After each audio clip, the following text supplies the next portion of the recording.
Assalamualaikum warahmatullahi wabarakatuh. Halo semuanya. Perkenalkan, nama saya Afifah Salsabila Ramadhani dengan akhiran NIM 005 dari PBSIC. Pada kesempatan kali ini, KD yang akan kita bahas adalah KD kelas 9 yaitu 3.5 dengan mengidentifikasi unsur pembangun karya sastra dalam teks cerita pendek yang dibaca atau didengar. Kali ini kita akan membahas tentang unsur pembangun cerpen. Sebelum memasuki topik utama, alangkah lebih baik jika kita mengetahui apa itu cerpen. Cerita pendek adalah karya sastra narasi fiktif yang menceritakan tentang kisah satu tokoh atau lebih dengan konflik dan penyelesaiannya yang ringkas. Setelah mengetahui pengertian cerpen, kita akan memasuki topik utama, yakni unsur pembangun cerpen. Unsur pembangun cerpen terbagi menjadi dua. Yang pertama adalah unsur intrinsik dan yang kedua adalah unsur ekstrinsik. Kita akan membahas mengenai unsur intrinsik dulu ya teman-teman. Unsur intrinsik adalah unsur pembangun dari dalam cerpen. Unsur intrinsik adalah unsur penting yang tidak boleh dilewatkan dalam karya sastra. Unsur intrinsik memiliki beberapa komponen. Komponen yang pertama adalah tema. Tema merupakan ide dasar cerita yang melatar belakangi keseluruhan isi cerpen. Dalam cerpen, biasanya tema jarang dituliskan secara tersurat oleh pengarangnya. Contoh tema seperti persahabatan, perjuangan, pendidikan, dan lain sebagainya yang sesuai dengan keinginan penulis. Komponen yang kedua adalah tokoh dan penokohan. Tokoh merupakan orang yang berperan dalam cerita, sedangkan penokohan adalah karakter tokoh dalam cerita seperti protagonis atau karakter baik, antagonis atau karakter jahat, dan tritagonis atau karakter pembantu atau penengah.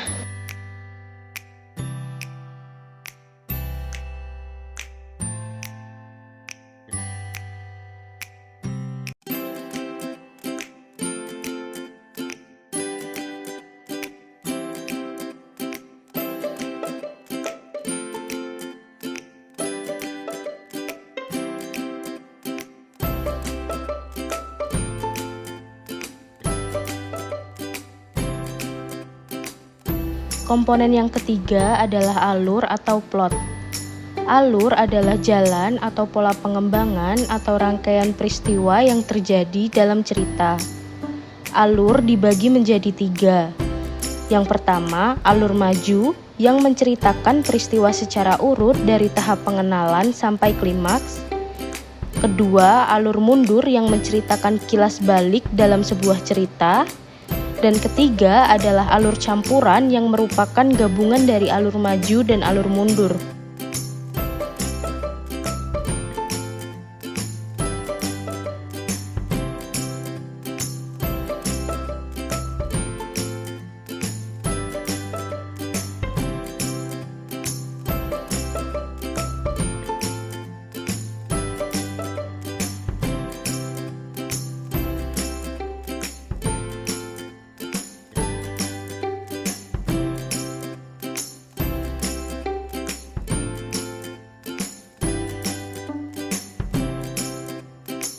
Komponen yang keempat adalah latar. Latar atau setting dalam cerpen meliputi latar waktu, latar suasana, dan latar tempat. Latar waktu adalah kapan terjadinya sebuah peristiwa dalam cerpen. Latar suasana adalah keadaan ketika peristiwa dalam cerpen terjadi.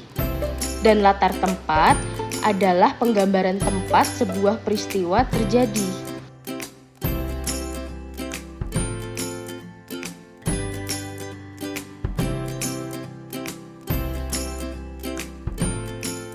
Komponen yang kelima adalah gaya bahasa. Gaya bahasa adalah cara mengungkapkan seorang penulis mengenai perasaan atau pikiran dengan tujuan memberikan efek keindahan bagi para pembacanya. Gaya bahasa dapat berupa majas, diksi, bahasa baku, dan bahasa tidak baku.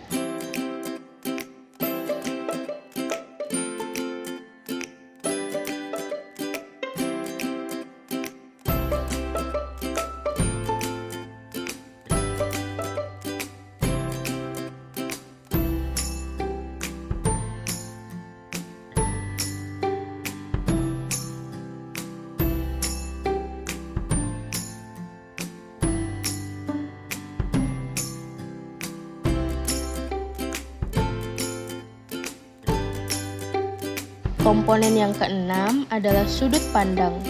Sudut pandang adalah ciri khas atau strategi yang digunakan oleh pengarang dalam menyampaikan cerita. Sudut pandang terdiri dari orang pertama, kedua, dan ketiga.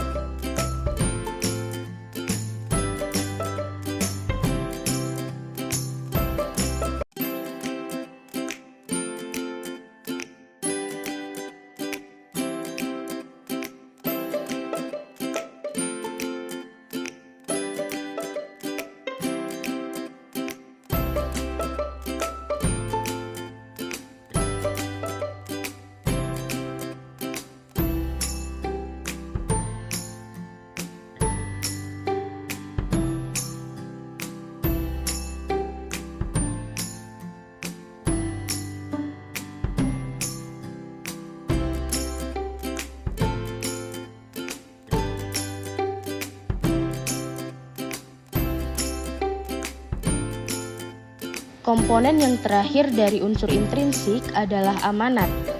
Amanat adalah pesan yang ingin disampaikan pengarang kepada pembacanya yang bersifat tersirat.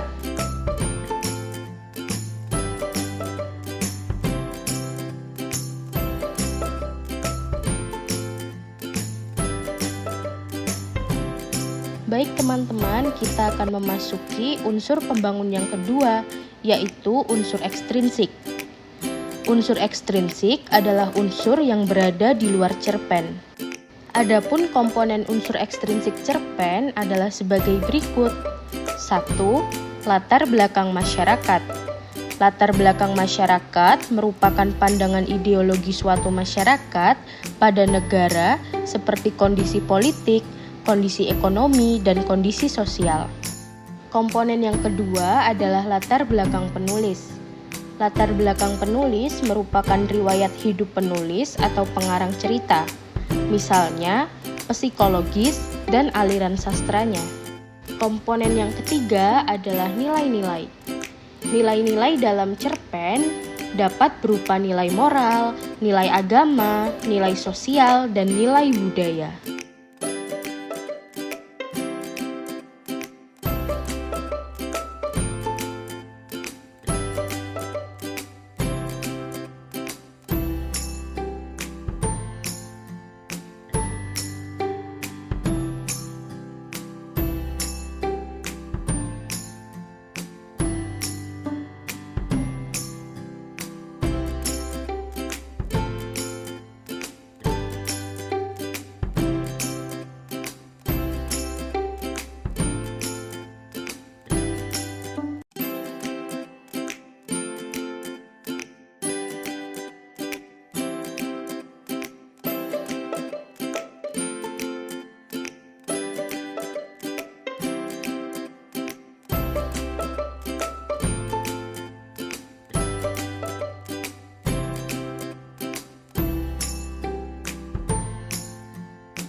Setelah menyimak pembahasan unsur pembangun cerita pendek, mari kita cermati soal berikut ini.